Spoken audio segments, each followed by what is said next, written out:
Filho e filha, sejam todos muito bem-vindos e acolhidos para esse nosso momento de reflexão. Hoje, quarta-feira santa, em que a Igreja, na sua piedade popular, celebra o encontro de Maria com seu Filho Jesus no caminho do Calvário. Hoje eu co-celebrei com o Padre Chicão a missa aqui na querida paróquia de São Paulo Apóstolo. Ele presidiu e conduziu muito bem a celebração no dia de hoje.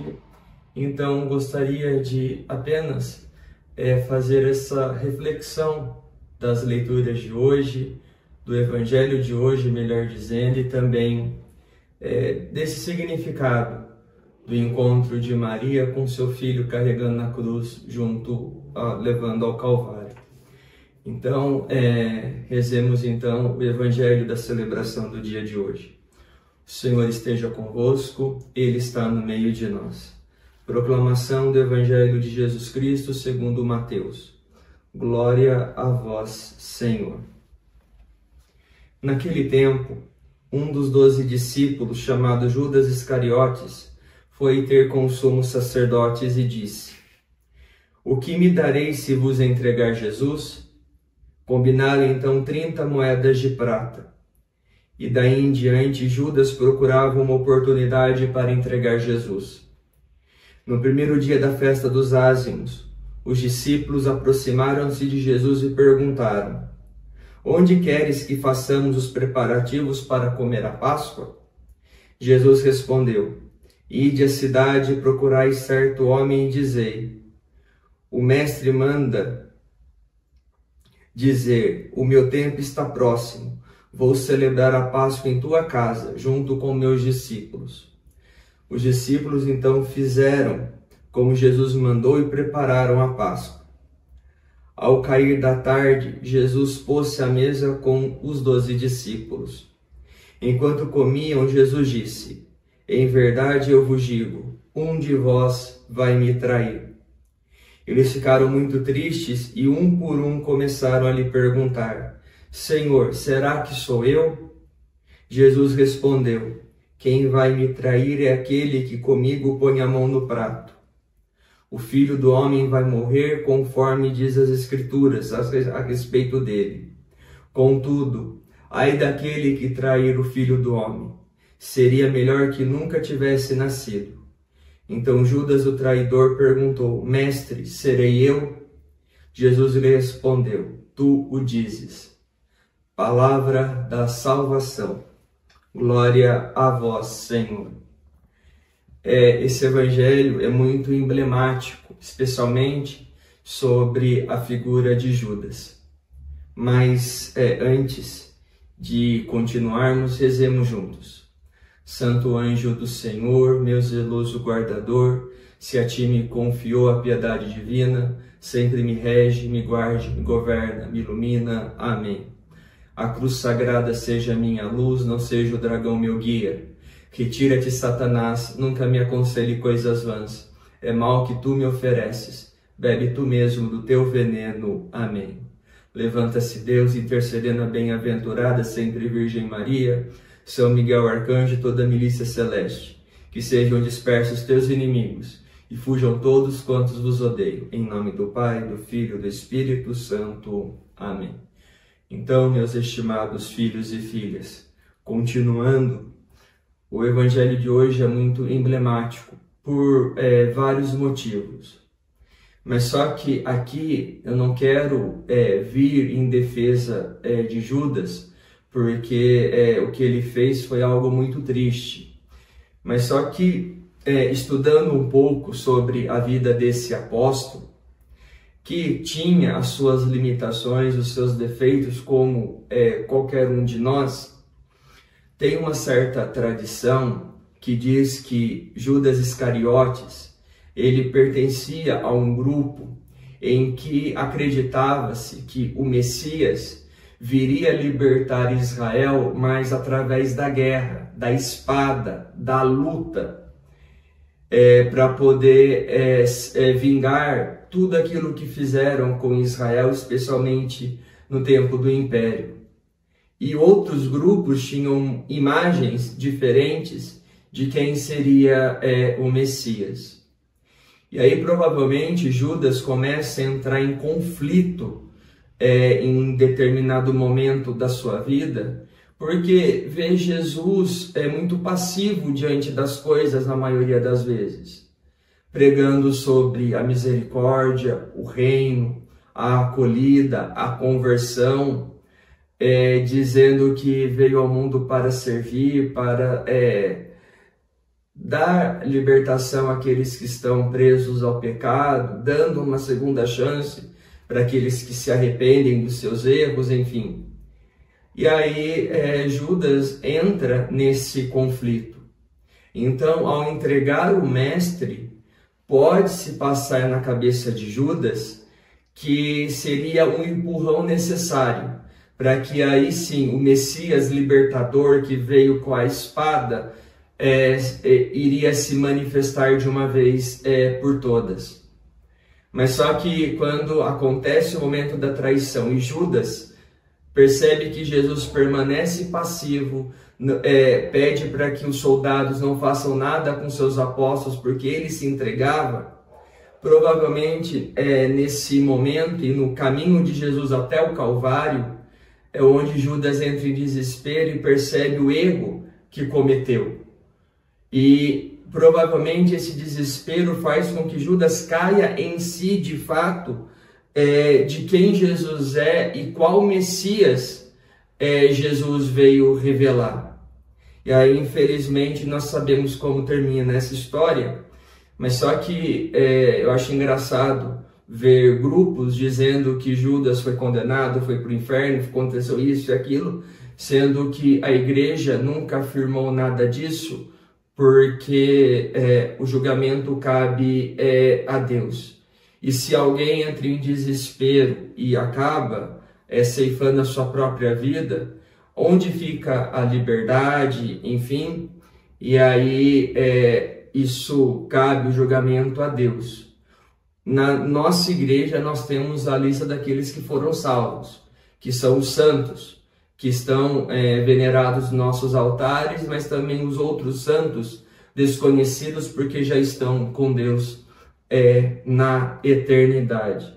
Mas aqui o que eu gostaria de deixar claro é que eu acho engraçado, entre aspas aqui, cristãos que ficam revoltados com a postura de Judas, que Judas o traiu, olha as 30 moedas, Judas estava com Jesus por interesse, ou não abriu seu coração para entender quem Jesus é de fato. Mas só que muitos de nós também trocamos Jesus por outras 30 moedas, damos as costas, traímos com as nossas atitudes, escolhemos por vezes situações ou até mesmo pessoas que não tem nada a ver com Deus, não amamos sobre todas as coisas como deveria ser, não guardamos os domingos e festas, não seguimos os demais mandamentos, tentamos justificar o nosso pecado através da nossa fraqueza, mas fraqueza essa que é simplesmente de cruzar os braços e ficar ali lamuriando que é pobre, é pecador e permanece na vida de erro, permanece na vida de pecado. Isso é um dos exemplos de que antes de julgar Judas por ter traído Jesus por 30 moedas de prata, olhemos a nossa vida e vejamos quais são as 30 moedas de prata que nós traímos Jesus, infelizmente, no nosso dia a dia. E aí eu tenho dito isso muito nas últimas reflexões. E quando nós traímos Jesus, traz um vazio no nosso interior e nós não entendemos o porquê de estarmos aqui, não entendemos a nossa missão, e aí tentamos, de uma maneira até mesmo desesperada, colocar coisas, situações no lugar que deveria ser de Deus no nosso coração, e aí se ocupa, temos uma satisfação momentânea, passageira, e aí depois vem o vazio e uma vida sem sentido. Meu filho e minha filha, eu garanto a você que se confiarmos em Deus, permitir que Ele nos guie nos caminhos da vida, você não vai se arrepender. Eu não sei como você se encontra nesse momento. Eu não sei o seu coração, a sua vida, os seus problemas, as suas alegrias. Mas uma coisa eu quero dizer para você nesse momento. Confie em Deus, porque Deus não nos decepciona. Tanto que na primeira leitura de hoje, que é a mesma primeira leitura do Domingo de Ramos, tirada do profeta Isaías, diz que Deus me deu língua adestrada para que eu saiba dizer palavras de conforto à pessoa abatida.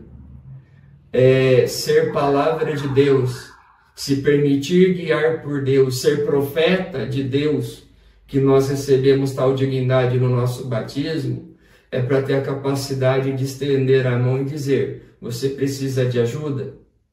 Você precisa de algo? Eu estou aqui, vou caminhar junto com você.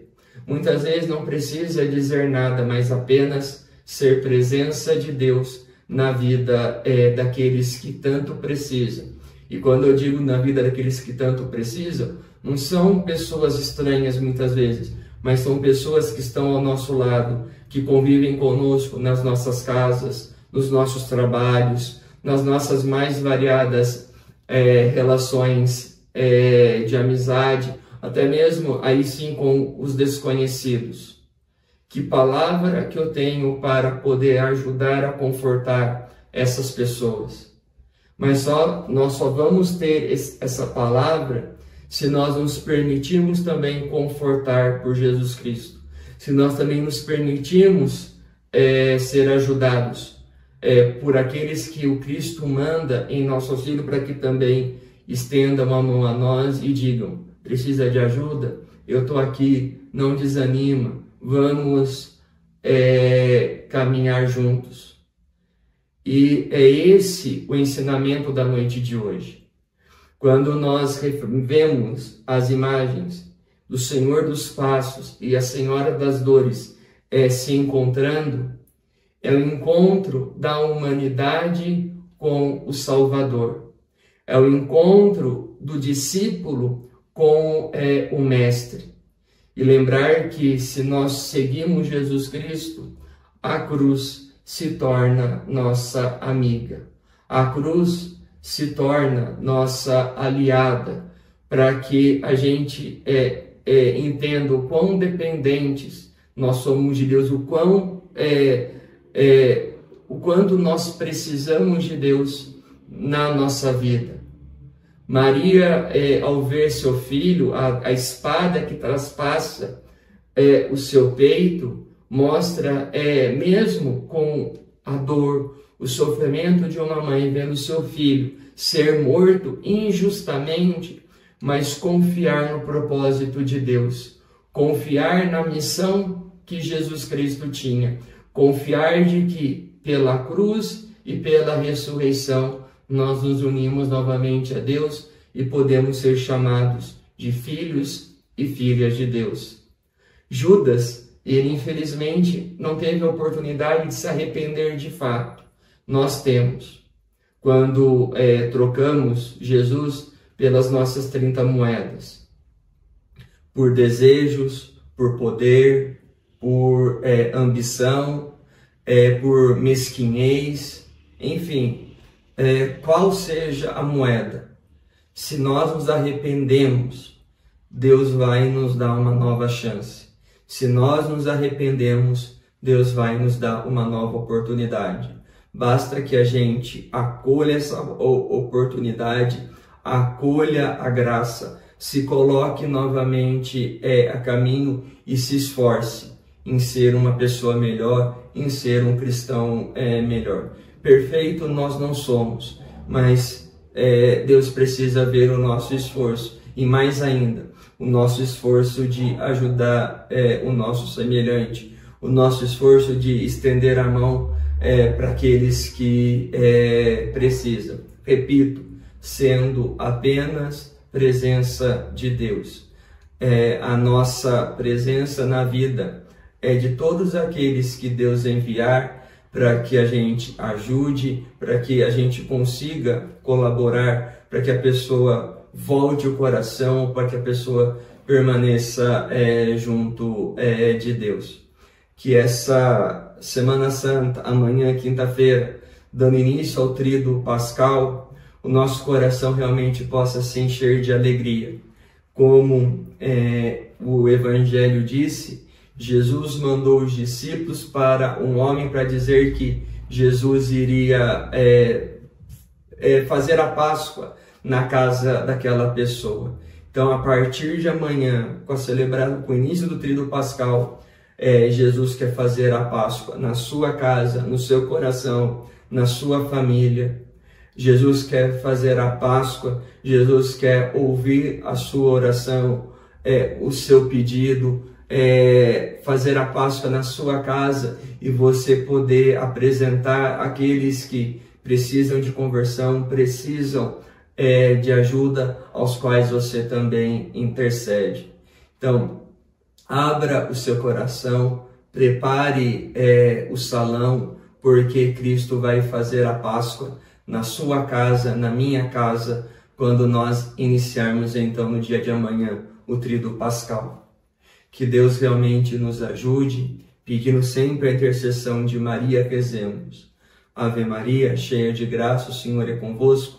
Bendita sois vós entre as mulheres, e bendito é o fruto do vosso ventre, Jesus.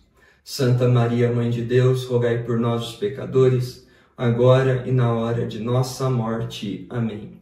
Rogai por nós, Santa Mãe de Deus, para que sejamos dignos das promessas de Cristo. Amém.